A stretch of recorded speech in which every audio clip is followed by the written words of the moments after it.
Hi, I'm Aakash Singh Rathore, and I'm going to be reviewing this book today, Ambedkar Towards an Enlightened India by Gail Omvedt.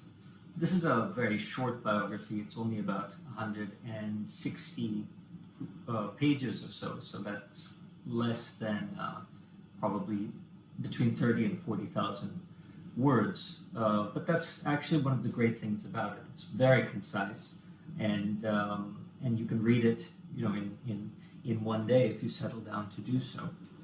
The book was published in 2004, but I think this edition is from 2008, which means that it's been reprinted a number of times.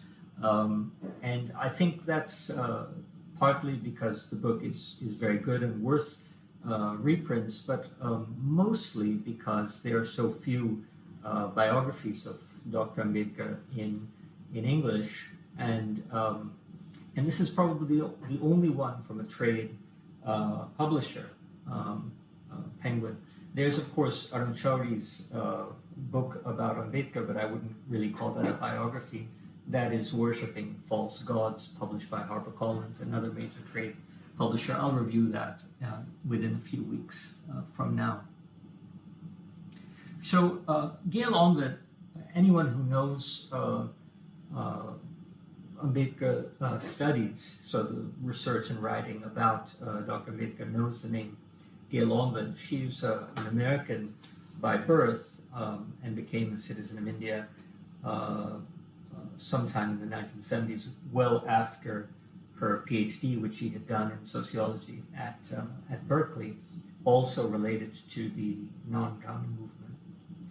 Omvedt, after her PhD and after moving to India, I think in 1978, so quite a long time ago, wrote at least half a dozen books on social movements. So the Dalit movement, on the non-Brahmin movement, and on the anti-caste movement.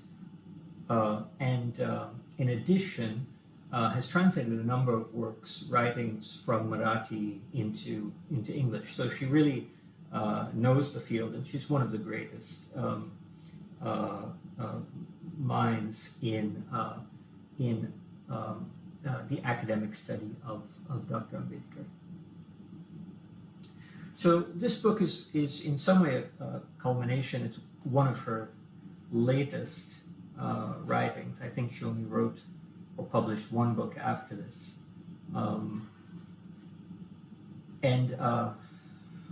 It's beautifully written and very elegantly. So those of you who are familiar in some respect with the arc of Dr. Ambedkar's life will see how perfectly divided the contents are. She uses 9 chapters to flesh out Ambedkar's life from birth to death, with a conclusion that discusses the Dalit movement post-Ambedkar.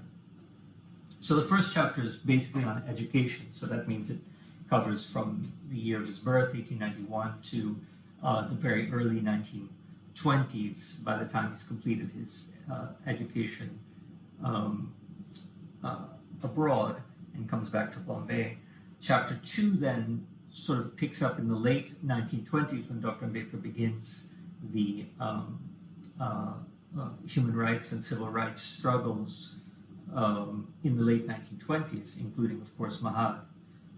Chapter 3 is on the Round Table Conferences, so that's 1930, 1932, and the Pune Pact and the dilemmas that Dr. Ambedkar faces between the Dalit movement and the nationalist movement.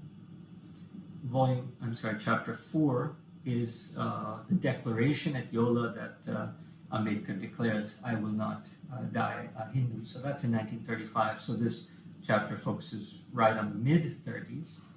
Chapter 5, Years of Class Radicalism, discusses the development and activities of the Labour Party that Dr. Ambedkar had founded. So this is the mid to late 1930s. Chapter 6, War, Peace, and Pakistan. This probably covers primarily the years between 1940 and 1945. That's the years between which Dr. Ambedkar first published his thoughts on Pakistan and its republication as Pakistan with the partition of India in 1945. So that covers the early 40s, and then chapter 7, Shaping Independent India, covers the time that Ambedkar joins the Constituent Assembly and becomes the chairman of the drafting committee. So this is the late 1940s.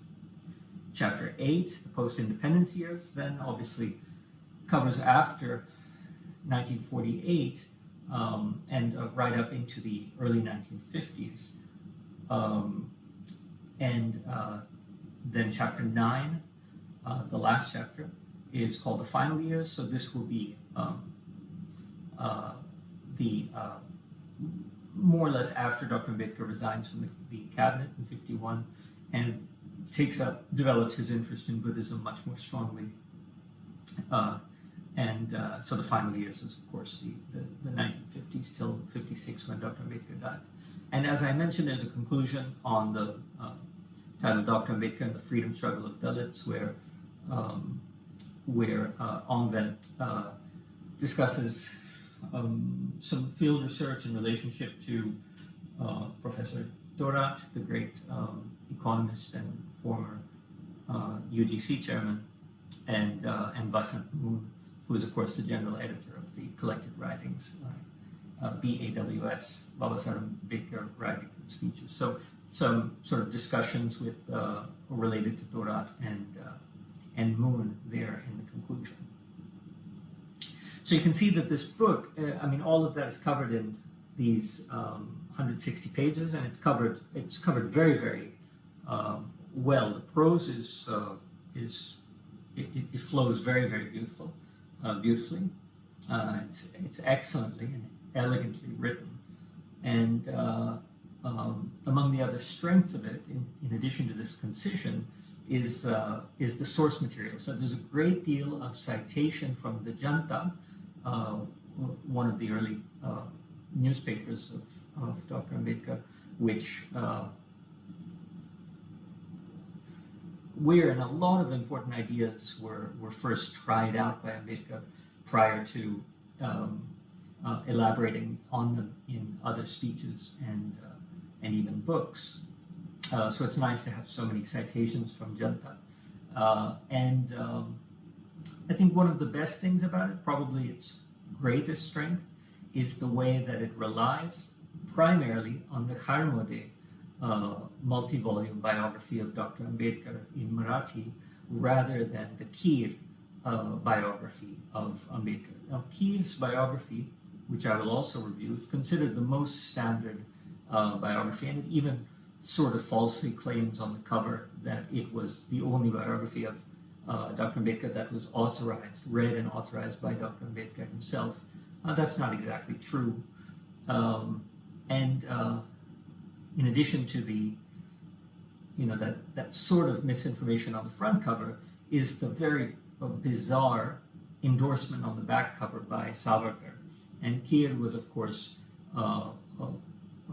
very, very fond of Savarkar, about whom he also wrote a biography.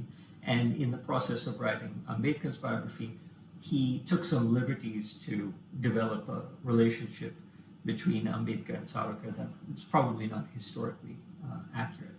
So a great many biographies and writings rely on the Kir biography, and one of the best things about Omvedt's biography is that it doesn't rely on Kir, it relies instead on Kharmode. Now, Kharmode has never been translated into English, and Omvedt, of course, was a scholar of Marathi literature, and she relied on the original sources in Marathi, and that's really the main strength of Omvedt's biography. I also like, and I'll just mention the bibliography in the back. It is only about 2 pages, and the references that she cites only about 2 pages also. But instead of seeming thin, this is actually very nice because it really targets the most important source material, and it targets the most important literature about Ambedkar. So I find the references, even though they're very low in number, to be extremely useful. Now, the weaknesses of this book, I don't really like to criticize this book because I think it's excellent, and I myself have read it several times. Today was probably the fourth time that I've read the book. The real problem is not with the book itself, but the fact that how much time has passed since it was authored. So more than 16 years now. And in those 16 years, a lot of new research on Dr. Ambedkar has come out, including interesting and relevant details about the sort of arc of his life and his motivations and so on. And all of that is left out of this book due to the fact that it's become a bit dated. Speaking of dates, there's also a strange thing that I really can't understand, which is that the dates in this book are consistently off or wrong by 1 year. And in the acknowledgments, Omvedt thanks Eleanor Zeliot, another great Ambedkar scholar, and Zeliot's biography, which I'll also review in the coming weeks, is also consistently wrong by about a year. So I don't know what was going on with the source material that Gail Omvedt and Eleanor Zeliot were sharing, but somehow all of the dates came off, are inaccurate by roughly 1 year.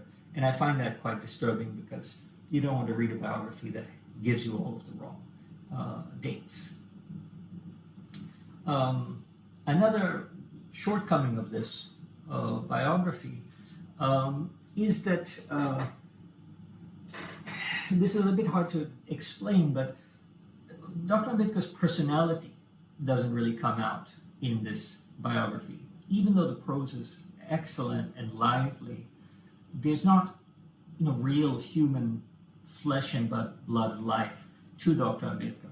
It's more a sort of life and times of Ambedkar mixed with an intellectual biography. And what you'll find is that really all of the biographies of Dr. Ambedkar suffer from this defect. So this one is no different. There has yet to be a real personality-driven biography of Ambedkar that tells you, the day-by-day pulse of his life, what his personality was like on a daily basis, how he dealt with the struggles, and what he was like in the achievement of all of his great accomplishments. So if you're looking for a personality-driven biography, this is unfortunately not one, but it is an extraordinary biography, and it's one book that I would strongly recommend that everybody interested in Dr. Ambedkar should read. Okay, so that's Ambedkar Towards an Enlightened India by Gail Omvedt, published by Penguin in 2004.